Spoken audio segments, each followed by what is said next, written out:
Good morning, সবাইকে সুপ্রভাত জানাই। আজকে আপনাদের একটা অত্যন্ত গুরুত্বপূর্ণ বিষয় নিয়ে একটা ভিডিও করছি। এটা হচ্ছে ব্যাঙ্গালোরের নিম্যান্স হসপিটাল। যেকেই দিকেই তাকানো হবে না কেন, হসপিটাল চারদিকে এর এরিয়া। তো অনেকেই জানতে চায় যে এই হসপিটালে কীভাবে ট্রিটমেন্ট করবে।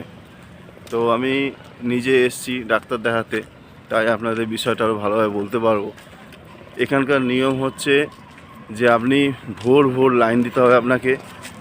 ওনারা কিছু টিকিট দেবেন, আপনি যত ভোরে এসে লাইন দিতে পারবেন, ওই যে টিকিটটা দেবে ওই টিকিটটার মধ্যে আপনি ডাক্তার দেখাতে পারবেন। দেখুন, ঠিক এই জায়গাটা হচ্ছে এই জায়গাটা থেকে লাইন দিতে হবে।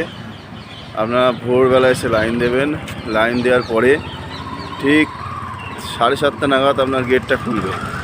গেট যখনই খুলবে, গেট খোলার পর ওই টোকেনটা হাতে দেবে। ওই টোকেনটা নিয়ে আপনি একটা ভেতরে একটা জায়গা আছে, ওই জায়গাটা আপনি যদি প্রথম ডাক্তার দেখান, ওই জায়গাটা আপনাকে রেজিস্ট্রেশন করতে হবে। আপনি রেজিস্ট্রেশন করবেন। রেজিস্ট্রেশন করার পর ওনারা একটা ফাইল দেবেন। ফাইলটা দেওয়ার পরে আপনি যে ওপিডি 1 গেট নাম্বার 1-এর কাছে আসবেন, এসে ফাইলটা জমা করবেন।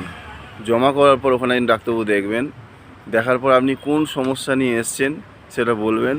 বলার পরে ওনারা ওই ফাইলটা নিয়ে আপনাকে একটা গেট বলে দেবে যে আপনি ওই গেট নাম্বারে দাঁড়ান।